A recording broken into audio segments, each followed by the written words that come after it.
하리라 하셨도다. 아멘. 기도하고 하나님 말씀 받겠습니다. 하나님 감사합니다. 거룩하고 복된 주의 날 예배하게 하시니 감사합니다. 말씀 듣습니다.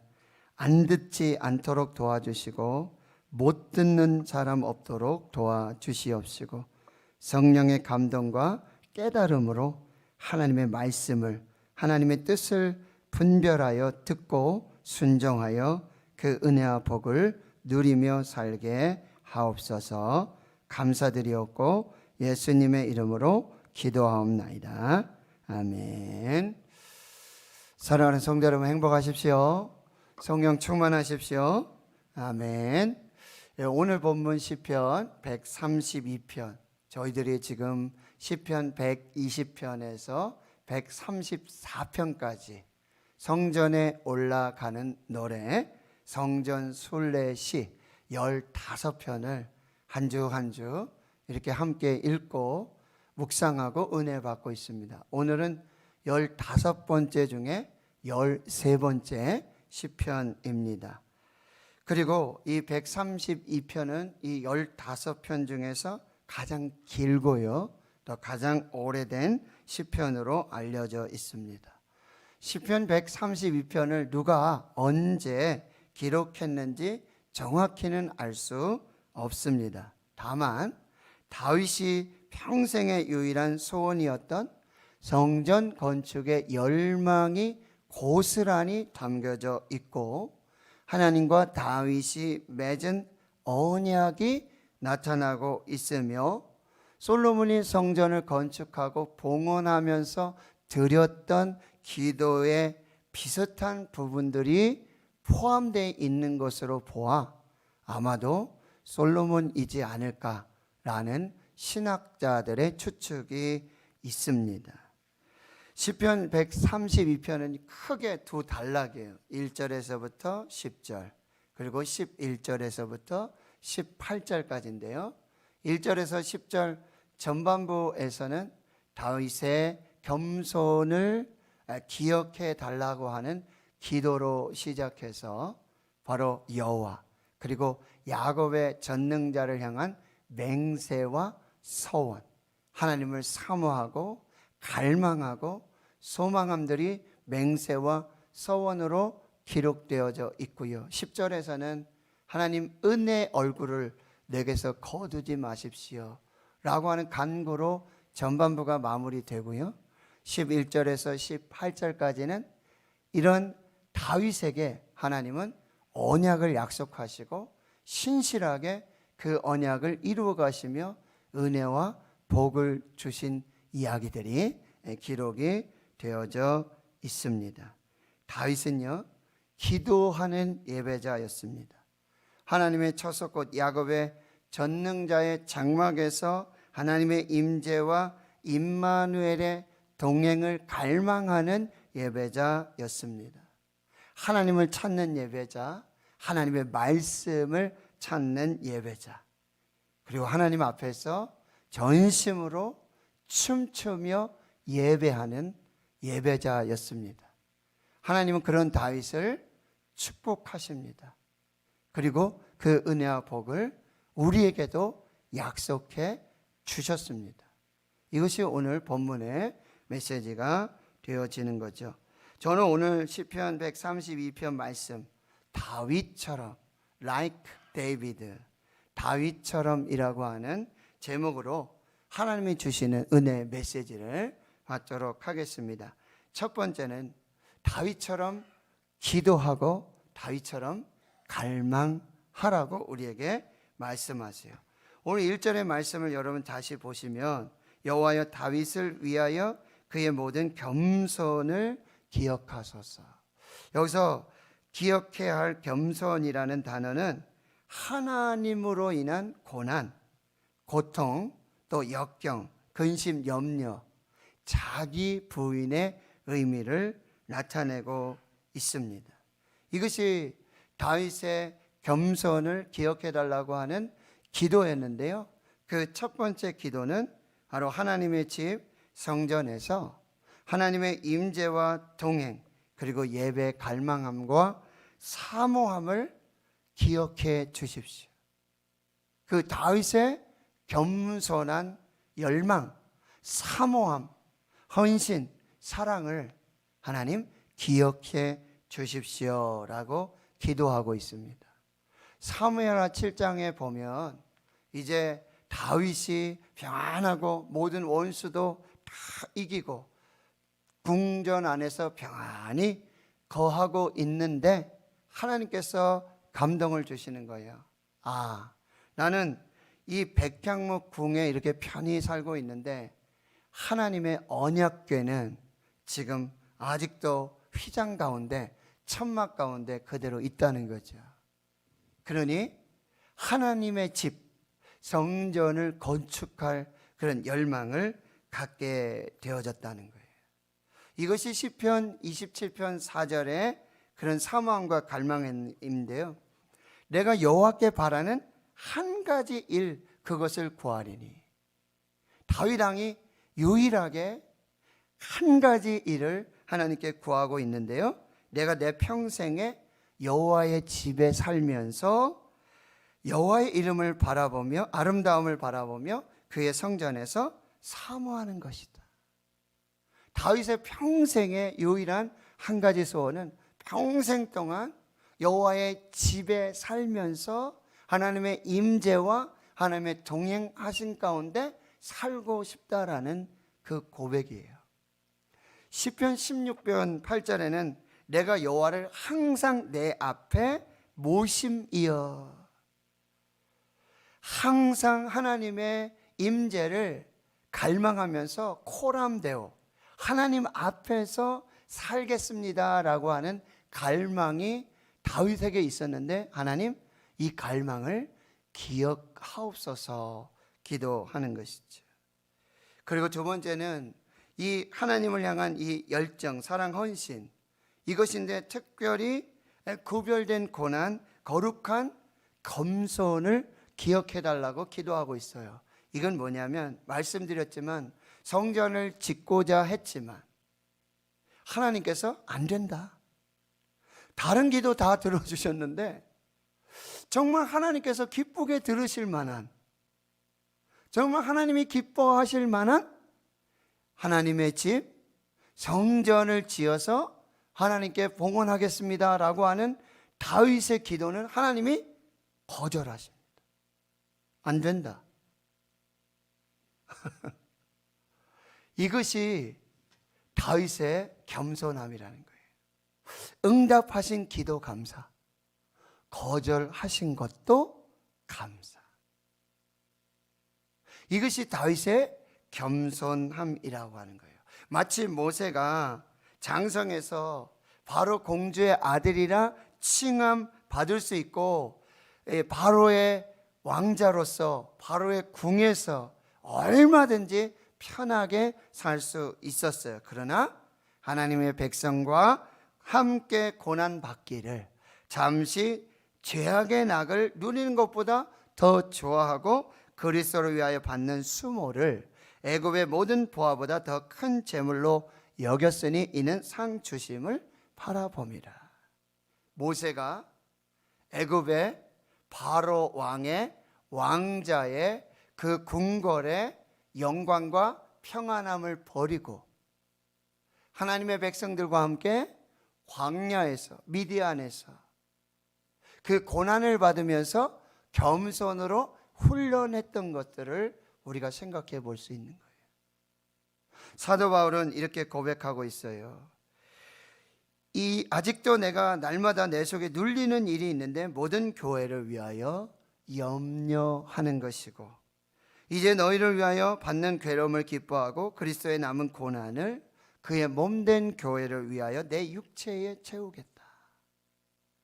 그리스도의 고난에 동참하고자 내 육체에 채우고자 자신의 육체의 편안과 그런 안일함들을 내려놓고 겸손히 하나님의 뜻 가운데 고난을 받았던 사도 바울의 모습을 짐작해 볼 수 있는 거죠.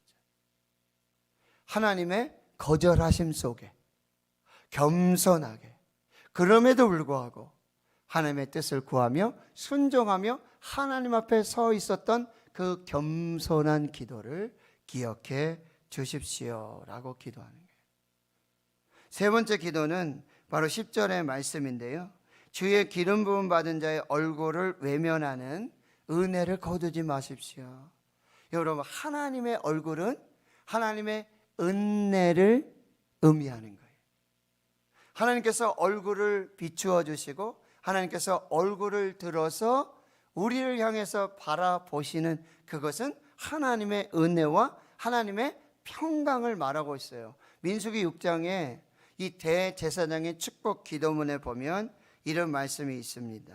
여호와는 내게 복을 주시고 너를 지키시기를 원하며 여호와는 그 얼굴을 내게 비추사 은혜 베푸시기를 원하며 여호와는 그 얼굴을 내게로 향하여 대사 평강 주시기를 원하노라. 하나님의 얼굴, 그 얼굴을 들어서 우리에게 빛을 비춰주시고 우리를 향하여 얼굴을 드시는 것은 하나님의 은혜와 평강을 의미하는데,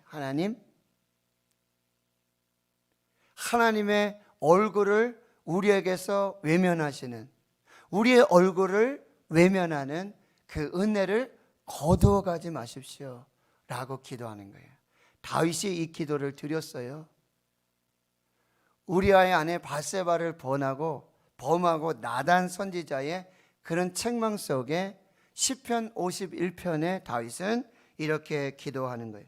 나를 주 앞에서 쫓아내지 마시며 하나님의 얼굴 가운데 하나님을 대면하는 그 은혜에서 나를 쫓아내지 마시고 주의 성령을 내게서 거두지 마시고 주의 구원의 즐거움을 내게 회복시켜 주시고 자원하는 심령을 주사 나를 붙들어 주옵소서. 여러분, 다윗에게 가장 두려웠던 것이 뭐예요? 범죄한 후에 가장 두려웠던 것이 하나님이 얼굴을 돌리시는 거예요. 하나님께서 은혜와 평강의 얼굴을 돌려버리시는 거예요. 여러분, 우리가 서로 관계가 안 좋고 화가 나죠? 그럼 가장 먼저 하는 게 뭐예요? 얼굴 돌리는 거예요. 안 보는 거예요. 봐도 못 본 척 하는 거예요. 하나님의 은혜와 평강의 그 얼굴을 내게서 거두지 마옵소서. 이것이 다윗의 기도였다는 거예요. 이 겸손한 기도 후에 여러분 2절에 보면은 이제 그 기도가 여호와 하나님 그리고 야곱의 전능자에게 드리는 맹세와 서원으로 이루어져 가고 있는데요, 이것은 우리가 야곱의 서원을 한번 기억해 볼 필요가 있어요. 그리고 여기는 여호와 그리고 야곱의 전능자, 특별히 야곱을 지금 등장시키고 있는데요, 야곱이 형 에서와 아버지 이삭을 속이고 팥죽, 그 사건을 통해서 이제 집을 떠나고 부모님을 떠나고 형을 떠나서 외삼촌 라반의 집으로 갈 수밖에 없는 그 상황. 길을 가요. 날이 저멉니다. 그 광야에서 돌 베개하고 잠을 자지. 하늘의 문이 열려요.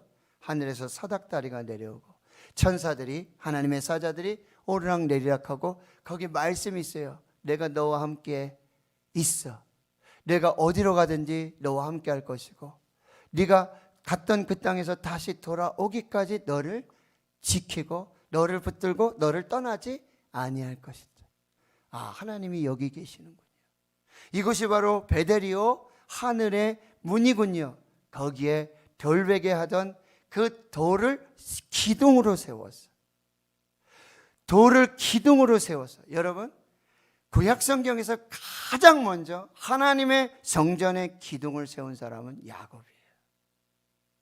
그 돌을 기둥으로 세우고 이렇게 서원하고 있는 것입니다. 하나님이 나와 함께 계셔서 내가 가는 이 길에서 나를 지키시고 먹을 떡과 입을 옷을 주시어 내가 평안히 아버지의 집으로 돌아가게 하시오면 여호와께서 나의 하나님이 되실 것이고 그리고 내가 기둥으로 세운 이 돌이 하나님의 집 베델이 될 것이고 하나님께서 내게 주신 모든 것에서 10분의 1을 내가 반드시 하나님께 드리겠나이다 라고 가장 먼저 성전에 기둥을 세우고 기름을 붓고 맹세하고 서원하고 사약했던 그 야곱의 전능자 하나님께 다윗이 이렇게 맹세하고 서원하고 있는 것입니다.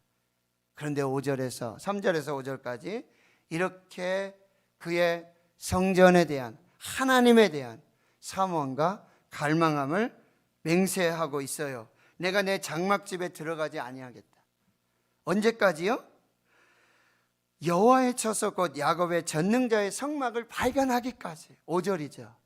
하나님의 집, 하나님의 임재, 하나님을 만나기까지, 하나님을 예배하기까지는 내가 집에 들어가지 않겠습니다.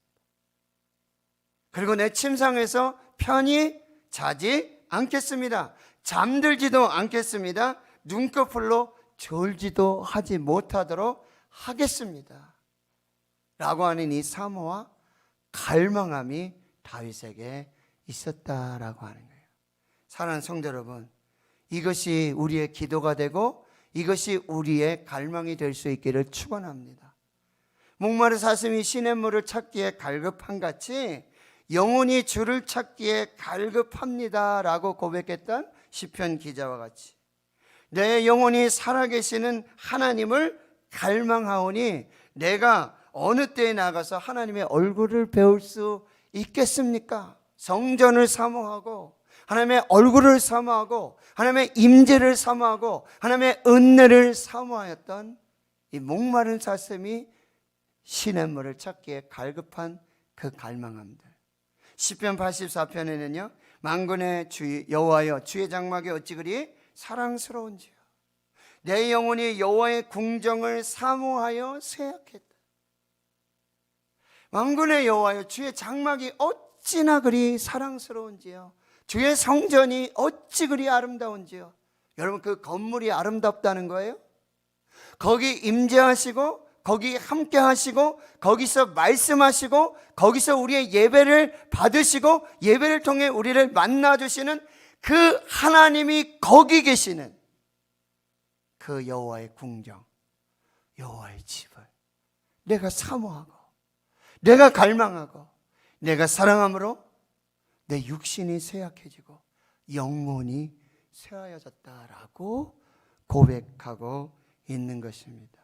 하나님 성도 여러분, 우리 코로나 팬데믹 우리 참 막 비대면으로 교회 올 수도 없고 만날 수도 없고 그럴 때 여러분 정말 주야로 눈물이 흐르고 언제 하나님께 나가서 예배 드릴 수 있을까?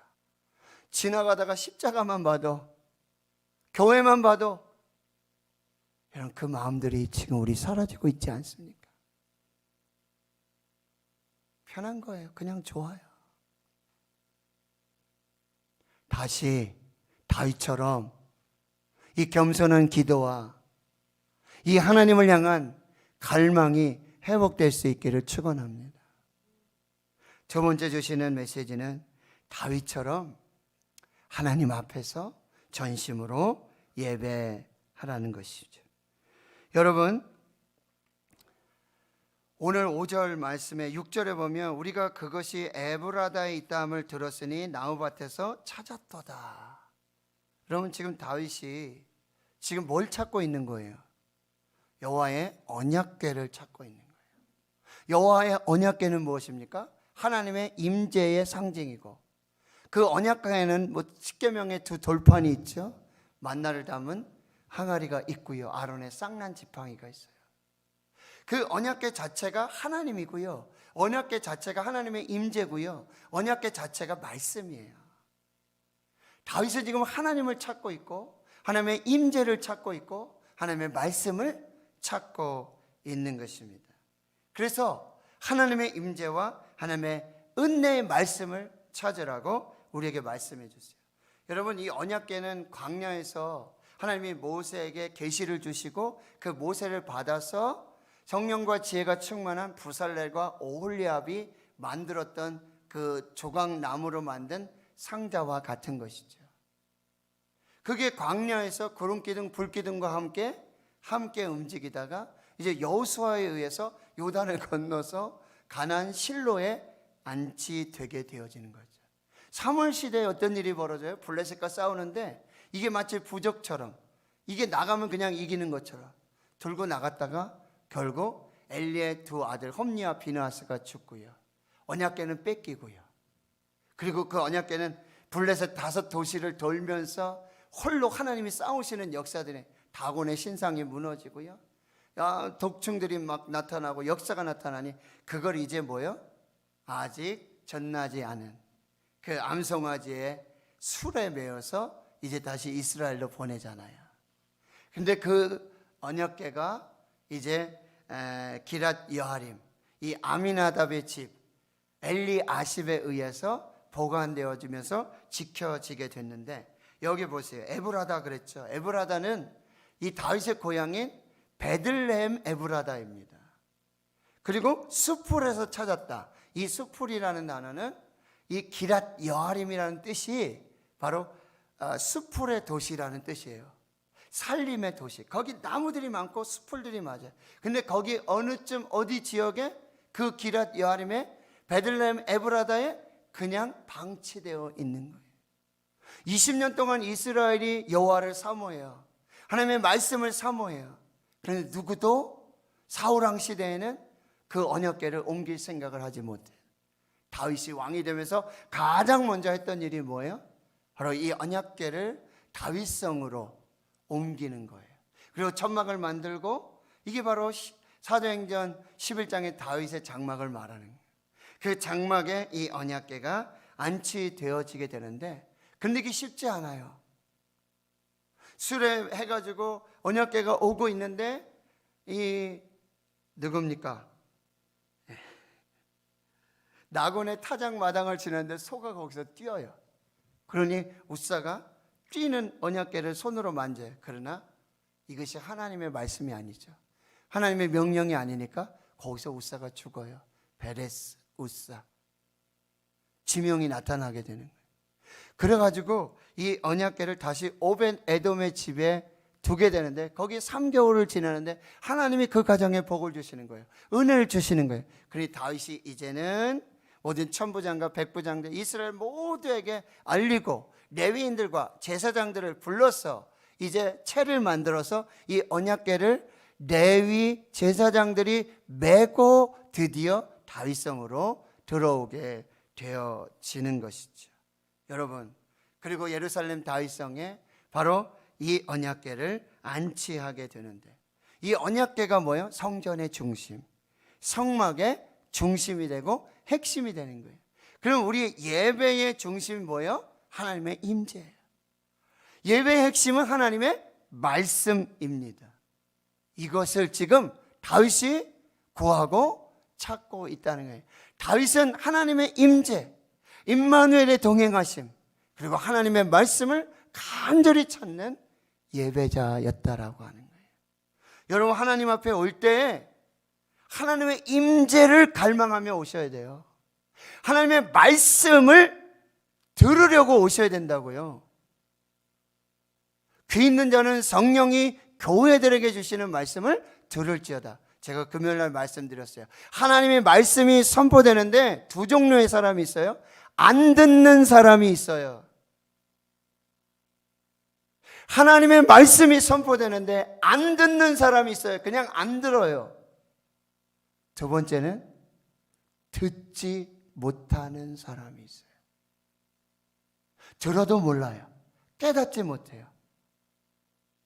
성령이 교회들에게 주시는, 안 들으려고 하는 자들도 성령께서 말씀을 주시고, 못 듣는 자들, 못 알아듣는 자들도 성령께서 깨닫게 했을 때 내게 주시는 말씀을 듣게 될 줄 믿습니다. 예배할 때 하나님의 임재, 하나님의 말씀을 사모함으로 하나님께 나와야 된다. 두 번째, 다윗처럼 하나님 앞에서 전심으로 춤추며 예배하라고 말씀하세요. 여러분 7절과 8절 보세요. 우리가 그의 계신 곳으로 들어가서 그의 발정상 앞에서 엎드려 예배하리로다. 여호와여 일어나서 주의 권능의 궤와 함께 평안한 곳으로, 이 평안한 곳이 어디예요? 평화의 도시 예루살렘을 말하고 있는 거예요. 주의 제사장들은 을을 옷 입고 주의 백성들은 성도들은 즐거이 외칠지어다. 여러분 사무엘하 6장에 보면 이 언약궤가 다윗성으로 들어가는 이 과정을 이렇게 말해요. 다윗이 여호와 앞에서 힘을 다하여 춤을 춥니다. 소를 잡아 번제를 드리고요, 화목제를 드리면서 하나님 앞에 영광을 드리면서 나아가는 거예요. 배 에봇을 입고 다윗이 얼마나 기쁜지, 얼마나 행복한지 춤을 추는데요, 그 배 에봇이 벗겨지게 되고요, 이스라엘 모든 족속이 환호하면서 나팔을 불고 여호와의 궤가 다윗성으로 들어오게 되는 거예요. 이게 예배라는 거예요. 예배는 여호와 앞에서 기쁘게 감사하게 춤을 추면서 즐겁게 그렇게 하나님 앞에 예배해야 되고 환호성을 지으면서요, 그런 성령 충만한 예배가 되어야 된다는 거예요. 그런데 이 장면을 보고 있었던 다윗의 아내 미갈, 사울의 딸이 뭐라고 얘기합니까? 이스라엘 왕이 오늘 어떻게 영화로우신지, 방탕한 자가 염치 없이 자기의 몸을 드러낸 것처럼, 방탕한 자가 수치도 모르고 염치도 모르고 자기 몸을 드러낸 것처럼 오늘 지금 왕이 지금 신복의 계집종 앞에서 몸을 드러내셨습니다. 이게 무슨 얘기예요? 비꼬는 말이죠.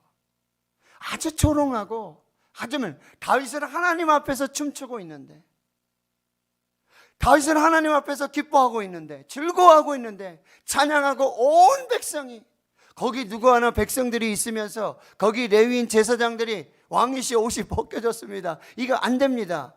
이렇게 한 사람이 없잖아요. 하나님 베레스 우사처럼 그냥 거기서 죽이신 것도 아니잖아요. 무슨 얘기일까요? 하나님이 다 보고 계시고 다 알고 계시고 하나님이 다 받으시고 하나님이 다 영광으로 취하시는 이 여호와 앞에서 춤추며 기쁘며 온 백성이 환호하면서 번제와 화목제를 드리고 하나님 앞에 예배하는 이 예배를 미갈은요 뭐라고 얘기해요? 참 혀를 차는 거예요. 조롱하고 멸시하고 있는 거예요. 다윗이 이렇게 말합니다. 다윗이 미갈에게 이르되 이는 여호와 앞에서 한 것이다. 내가 사람 앞에 예배한 것이 아니다. 나는 하나님 앞에서 예배한 것이다. 그리고 내가 여호와 앞에서 뛰놀겠다. 내가 여호와 앞에서 춤추면서 옷이 벗겨질지라도 이 기쁨과 이 감사와 이 영광을 내가 하나님께 돌리겠다. 여러분 그 이후의 말씀이 뭔지 아세요? 그러므로 사울의 딸 미갈이 죽는 날까지 그에게 자식이 없어요. 이게 무슨 얘기죠? 생과부가 된 거예요. 하나님 앞에서 드리는 예배를 멸시하고 하나님 앞에 드리는 예배자를 멸시하고 조롱하고 하나님이 그걸 기뻐하지 않았어요. 그걸 좋아하지 않았어요. 목사님 뭐 이렇게 시끄럽게 찬양을 하고 뭐 이렇게 시끄럽게 기도를 하고 참 목사님 하나님이 뭐 귀가 먹었습니까? 목사님 하나님이 그냥 이렇게 침묵 기도는 안 들으십니까? 하나님 앞에 드리는 예배, 하나님 받으시는 예배, 하나님 앞에서 춤추는 예배, 하나님 앞에서 기뻐하는 예배, 이 예배를 멸시하고 이 예배자들을 조롱하는 자들에게는 하나님의 심판과 멸망이 뒤따른다라고 하는 것입니다.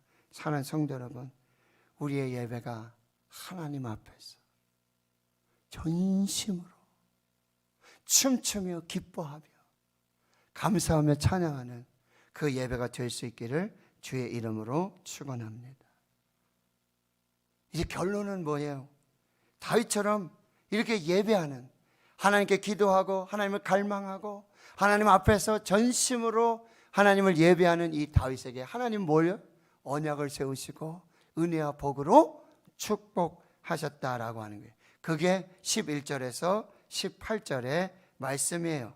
여러분, 가장 먼저 다윗은 하나님 앞에 언약을 세우게 되고 하나님은 신실하게 그 언약을 다 지켜주시는 거죠. 사무엘 7장에 다윗 언약을 여러분 아시잖아요. 네가 나를 위하여 내가 살 집을 살겠느냐. 하나님의 말씀이요. 다윗, 네가 나를 위하여 내 하나님이 살 집을 네가 짓겠느냐. 여호와가 너를 위해서 집을 지을 것이고 내 이름을 위대하게 만들어 줄 것이고 모든 원수에게서 벗어나 편히 쉬게 해 줄 것이고 너 나라와 왕위를 견고하게 영원히 세워줄 것이고 내 집과 내 나라가 내 앞에서 영원히 보존되고 내 왕위가 영원히 견고하리라. 이게 하나님의 언약이고 하나님의 약속인데 하나님은 이 언약을 신실하게 그대로 이루어져요. 다윗의 유일한 소망이 뭐예요? 하나님의 집 성전을 지어서 하나님과 평생 동안 함께 사는 것이 유일한 소망이었어요. 그러나 이러한 예배자 다윗을 하나님 축복하셔서 신실한 언약을 다 이루어주고 계신다라고 하는 것입니다. 그리고는 13절 14절 보면 하나님께서 시온을 택하시고 거처를 삼아서 영원히 거주하시는 역사를 이루어요. 그런데 그 시온을 택하신 뭐예요? 주권이에요. 하나님의 주권으로 시온을 택하시고 거기 거하시면서 거기에 평안 주시고 거기에 영원히 거주하시겠다고 약속하세요. 그런데 여러분, 예수 그리스도께서 오시고 약속하신 성령이 오신 후에 하나님은 우리 몸을 성전 삼으시겠다 그러는 거예요. 고린도전서 3장 6장 너희 몸이 하나님의 성령이 거하시는 하나님의 성전인 줄을 너희가 알지 못하느냐. 하나님이 저와 여러분을 예수 그리스도를 통해서 선택하셨고 구별하셨고 예수 믿는 자들을 통해서 이제는 성령이 우리 안에 거주하시는, 이제 성령이 전이 되어지는 하나님의 주권적인 선택과 은혜를 받게 되었다는 거예요. 이것이 하나님의 놀라운 은혜. 그럼 우리는 이제 왕같은 제사장들로서의 부르심과 사명을 감당해야 하는 것입니다. 하나님의 성령이 거하시는 거룩한 성전으로 우리를 세워주셨을 때 이제 우리는 왕같은 제사장들로 그 부르심과 사명을 감당해 나가야 한다는 거예요. 그리고 15절 16절에 보면 물질적인 축복을 주시고 바로 영적인 축복을 더해 주시는 그런 모습들. 그리고 마지막 이제 17, 18절에는 다윗의 가문의 영원한 번영, 그리고 기름 부음 받은 자 메시아의 예언까지도 이 다윗을 통해서 하나님이 이루어 주시겠다, 이렇게 약속하고 계시는 것입니다. 말씀을 정리합니다. 하나님 성도 여러분, 하나님은 이 시대에 다윗과 같은 예배자를 찾으십니다. 다윗과 같이 겸손하게 기도하고 다윗과 같이 오직 하나님, 오직 성전, 오직 예배만을 갈망하는 예배자를 찾으십니다. 그리고 하나님 앞에서 전심으로 춤추어 예배하는 예배자를 찾으시고 하나님을 찾고 말씀을 찾는 예배자들을 찾고 계신다는 거예요. 그리고 그 하나님께서는 그 예배자들에게 언약을 주시고 다윗에게 주셨던 그 언약, 다윗에게 주셨던 그 은혜와 축복을 저와 여러분에게도 오늘 이 시대에도 동일하게 주시기를 원하신다라고 하는 거예요. 하나님 성도 여러분, 여러분이 다윗과 같은 예배자가 될 수 있기를 축원합니다. 다윗처럼 예배하실 수 있기를 축원합니다. 그리하여 다윗처럼 언약을 받고 다윗처럼 은혜와 축복의 주인공으로 살 수 있기를 주의 이름으로 축원합니다. 축원합니다. 하나님, 그리스도인의 이 예배는 인간의 삶에 있어 가장 중요하고 가장 긴급하고 가장 영광스러운 행동이라 칼바르트 신학자는 말했습니다.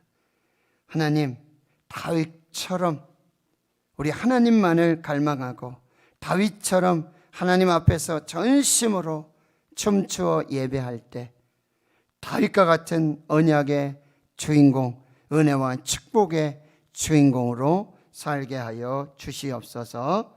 예수님의 이름으로 기도하옵나이다. 아멘.